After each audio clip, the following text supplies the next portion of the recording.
नमस्कार दोस्तों, मैं हूं सूरज और आप देख रहे हैं basic knowledge with Suraj Singh. दोस्तों, आज हम पढ़ेंगे 1909 का भारत परिषद अधिनियम। दोस्तों, अब इसके पहले वाले वीडियो में हम पढ़ चुके हैं 1892 के भारत परिषद अधिनियम तक। तो आज के वीडियो में हम उसके आगे पढ़ेंगे। तो दोस्तों चलिए शुरू करते हैं।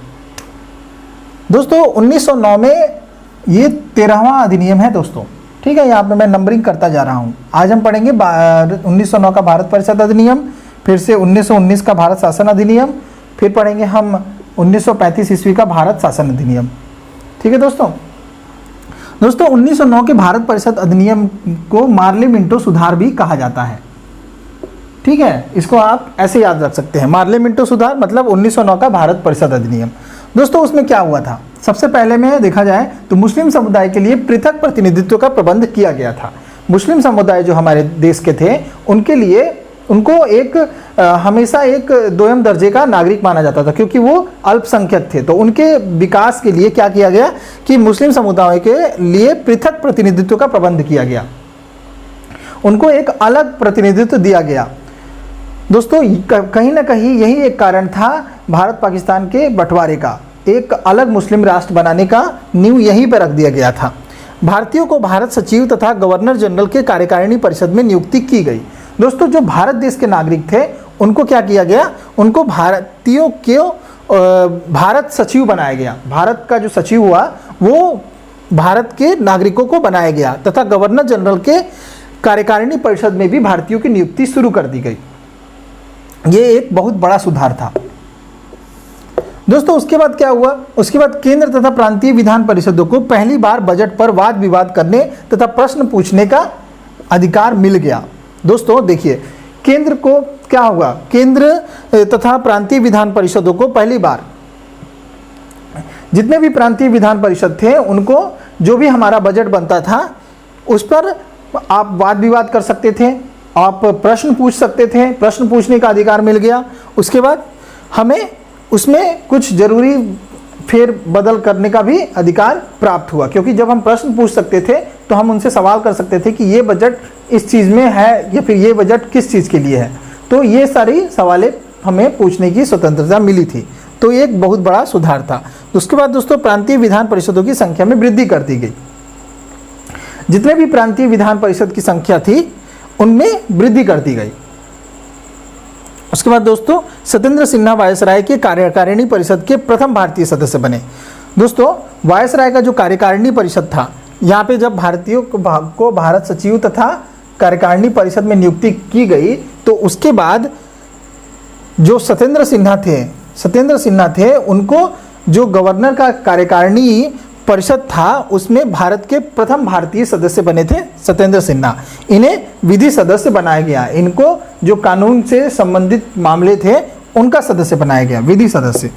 दोस्तों उसके बाद आया 1919 का भारत शासन अधिनियम। 1919 के भारत शासन अधिनियम में क्या क्या महत्वपूर्ण था, उसमें दोस्तों केंद्र में द्विसदनात्मक विधायिका की स्थापना की गई। विधायिका जो होती है दोस्तों उसमें 2 सदन बनाया गया, ठीक है। तो ये एक मुख्य बिंदु है। उसके बाद प्रथम राज्य परिषद तथा द्वितीय केंद्रीय विधान सभा की स्थापना की गई। सबसे पहले क्या हुआ, सबसे पहले राज्य परिषद बनाया गया, फिर क्या हुआ, केंद्रीय विधान सभा बनाया गया, ठीक है। फिर दोस्तों विधान परिषद की संख्या 60 और 60 लोग निर्वाचित हुए उसमें, और 34 लोग निर्वाचित लोगों की संख्या 34 थी और विधान परिषदों की संख्या 60 थी, और उनका कार्यकाल कितना था, 5 वर्ष, ठीक है दोस्तों। ये इंपॉर्टेंट है, निर्वाचित सदस्यों की संख्या 60 थी और 34 उसमें निर्वाचित होते थे, ठीक है। आगे बढ़ते हैं दोस्तों। विधानसभा के सदस्यों की संख्या कितनी थी, विधानसभा में सदस्यों की संख्या 145 थी, जिनमें निर्वाचित जो होते थे उनकी सदस्यों की संख्या 104 थी और मनोनीत होने वाले सदस्यों की संख्या 41 थी, और उनका कार्यकाल कितना था, 3 वर्ष। दोस्तों यहाँ पे आप विधानसभा और विधान परिषद ये 2 चीज को ध्यान रखिएगा। विधान परिषद में 60 और विधानसभा में 145, निर्वाचितों की संख्या 34 और यहाँ पे निर्वाचितों की संख्या 104, और मनोनीत कितने हुए, 41। यहाँ पे आप 60 में 34 घटा दीजिए, ठीक है। तो कितना हो जाएगा 26। 26 कितने थे? 26 मनोनीत हो गए। दोस्तों उसके बाद बजट में स्वीकृति, बजट की जो स्वीकृति देने का अधिकार था वो निचले सदन को दिया गया। निचला सदन क्या कर सकता था? बजट में स्वीकृति दे सकता था। उसके बाद आया दोस्तों प्रांतों में द्वैत शासन प्रणाली शुरू कर दी गई। द्वैत शासन प्रणाली प्रांतों में भी शुरू की गई और ये आरक्षित थी और हस्तांतरित हो सकती थी। जो द्वैत शासन प्रणाली थी वो प्रांतों के लिए ही आरक्षित थी और उसको हस्तांतरित कर दी गई। दोस्तों द्वैत शासन प्रणाली के जो अध्यक्ष थे, जो जनक थे, जिन्होंने द्वैत शासन प्रणाली की सबसे पहले जो इन्होंने रचना की, उनका नाम था लियोनस कॉर्टियस। और दोस्तों इसी 1919 के भारत शासन अधिनियम में ही मॉन्टेग्यू चेम्सफोर्ड सुधार भी हुए। मॉन्टेग्यू चेम्सफोर्ड सुधार, इसमें दोस्तों एक पॉइंट आपको याद रखने वाला चीज है, वो है महिलाओं को वोट देने का अधिकार इसी मॉन्टेग्यू चेम्सफोर्ड सुधार में किया गया। महिलाओं को सबसे पहली बार वोट देने का अधिकार मिला। तो दोस्तों ये जो डेट है ये इंपॉर्टेंट है, ठीक है। 1919 में ही महिलाओं को वोट देने का अधिकार प्राप्त हुआ था। उसके बाद दोस्तों अब हम यहाँ पे पढ़ेंगे 15वें नंबर पर 1935 ईस्वी का भारत शासन अधिनियम। दोस्तों भारत शासन अधिनियम में क्या हुआ था? 451 धाराएं थी।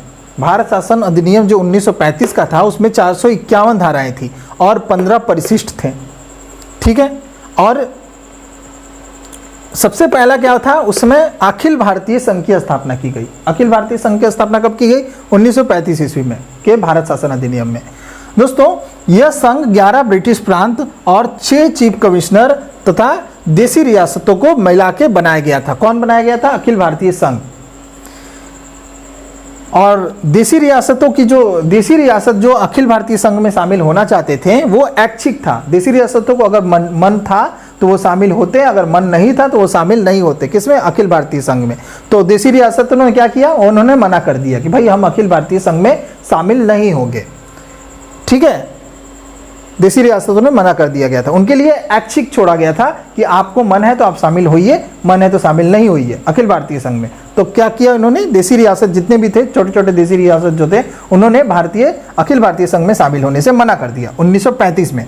और उसके बाद दोस्तों प्रांतीय स्वायत्तता का सबसे पहले इसी अधिनियम में सबसे पहले विचार दिया गया। प्रांतीय स्वायत्तता मतलब प्रांत जो थे छोटे छोटे उनको स्वायत्त कर दिया गया, उनको थोड़ी सी स्वतंत्रता दी गई। उसी में द्वैत शासन व्यवस्था को खत्म कर दिया गया। जो द्वैत शासन व्यवस्था यहाँ पे शुरू की गई थी उसको यहाँ पे खत्म कर दिया गया। स्वतंत्र और स्वशासित संवैधानिक अधिकार प्रदान किया गया।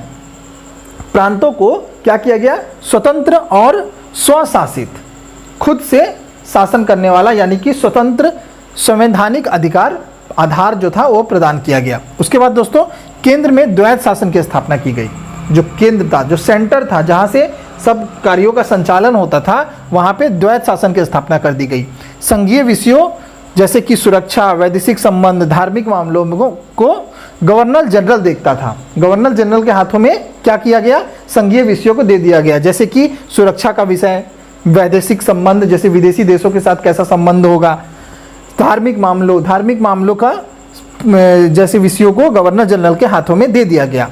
अन्य संघीय विषयों जैसे इन विषयों के अलावा और भी कई तरह के विषय थे, जैसे कानूनी मामले, जमीन जायदाद से जुड़े हुए मामले, इन सभी विषयों को गवर्नर जनरल को परामर्श देने के लिए एक मंत्रिमंडल की स्थापना की गई। यही मंत्रिमंडल गवर्नर जनरल को परामर्श देता था कि आप ऐसे काम करिए, वैसे काम करिए, क्योंकि गवर्नर जनरल के पास बहुत सारे काम थे। और दोस्तों ये जो मंत्रिमंडल था ये व्यवस्थापिका के प्रति उत्तरदायी था, यानी कि जो भी व्यवस्था बनती थी उस व्यवस्था को ये मंत्रिमंडल उसके लिए उत्तरदायी था। यानी कि आप जब परामर्श दीजिएगा तो आपको एक जिम्मेदारी भी लेनी होगी, तो वो जिम्मेदारी मंत्रिमंडल के पास थी। उसके बाद दोस्तों क्या हुआ? संघीय न्यायालय की व्यवस्था की गई 1935 के शासन अधिनियम में ही। ये बहुत बड़ा सुधार था, संघीय न्यायालय की व्यवस्था। उसमें क्या था? प्रांत तथा रियासतों के लिए मुख्य न्यायाधीश बनाए गए। प्रांतों में तथा रियासतों में एक मुख्य न्यायाधीश होते थे और 2 अन्य न्यायाधीश होते थे, यानी कि 2 अन्य न्यायाधीशों और एक मुख्य न्यायाधीश मिलाकर एक न्यायालय की स्थापना कर दी गई। वही जो हमारे प्रांत के जो छोटे मोटे मुकदमे होते थे, जो भी लोगों के बीच झगड़ा फसाद जो भी झंझट होता था, उसको कौन देखेगा? यही न्यायालय देखेगा, जिसमें कि एक मुख्य न्यायाधीश होंगे और 2 अन्य न्यायाधीश होंगे दोस्तों। और इसमें जो न्यायालय बनाया गया, उसका ये नहीं कि उसको सारा पावर दे दिया गया, अंतिम पावर जो था, जो लास्ट पावर, जैसे कि अगर कोई भी संतुष्ट नहीं है न्यायालय के डिसीजन से, तो वो डिसीजन लेने का अधिकार, जो लास्ट पावर लेने का अधिकार था प्रिवी काउंसिल को, जो कि लंदन में था। ये जीके का, जीएस का, ये आप याद रखिएगा। प्रिवी काउंसिल को लास्ट पावर, अंतिम अधिकार प्रिवी काउंसिल लंदन को दिया गया था दोस्तों। ब्रिटिश संसद की सर्वोच्चता, ब्रिटिश संसद सर्वोच्च था। अगर भारत में कितने भी सुधार कर लिए गए, कितने भी विधायिका विधान परिषद बना दिए गए, लेकिन सबसे सर्वोच्च कौन था? ब्रिटिश संसद था। उसमें क्या था? प्रांतीय विधानमंडल को खत्म कर दिया गया, प्रांतीय विधानमंडल को खत्म कर दिया गया और संघीय व्यवस्था की शुरुआत कर दी गई। ठीक है। और उसके बाद दोस्तों छठा क्या हुआ? भारत परिषद का अंत हो गया, भारत परिषद का अंत कर दिया गया। उसके बाद सांप्रदायिक निर्वाचन पद्धति का विस्तार किया गया दोस्तों। सांप्रदायिक निर्वाचन पद्धति, इसका मतलब धर्म के आधार पर निर्वाचन शुरू किया गया, इसका विस्तार हुआ।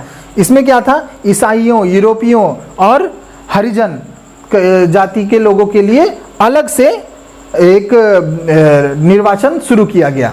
ठीक है।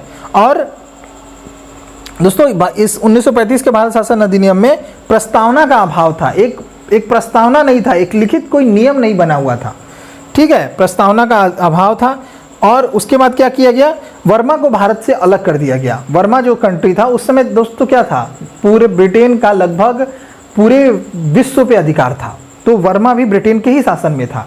जितने भी वर्मा, ये म्यांमार, आपका पाकिस्तान तो उस समय एक ही था, बांग्लादेश, उधर आपका श्रीलंका, ये सब ब्रिटिश शासन के अंतर्गत आते थे। तो क्या किया गया? वर्मा को भारत से अलग कर दिया गया, वर्मा को एक अलग कंट्री बना दिया गया 1935 में। उसके बाद क्या हुआ कि अदन, जो एक राज्य था, उसके औपनिवेशिक कार्य अलग से तय कर दिए गए और बरार को मध्य प्रांत में शामिल कर लिया गया। बरार प्रांत जो था उसको मध्य प्रांतों में शामिल कर लिया गया। तो दोस्तों आज के लिए इतना ही, मिलते हैं आपसे कल अगले वीडियो में। इसके आगे हम पढ़ेंगे। ठीक है, आज हमने पढ़ा 1935 का भारत शासन अधिनियम, 1919 का भारत शासन अधिनियम और 1909 का भारत परिषद अधिनियम। दोस्तों अगले वीडियो में हम इसके आगे चर्चा करेंगे। तब तक के लिए नमस्कार, मिलते हैं आपसे अगले वीडियो में।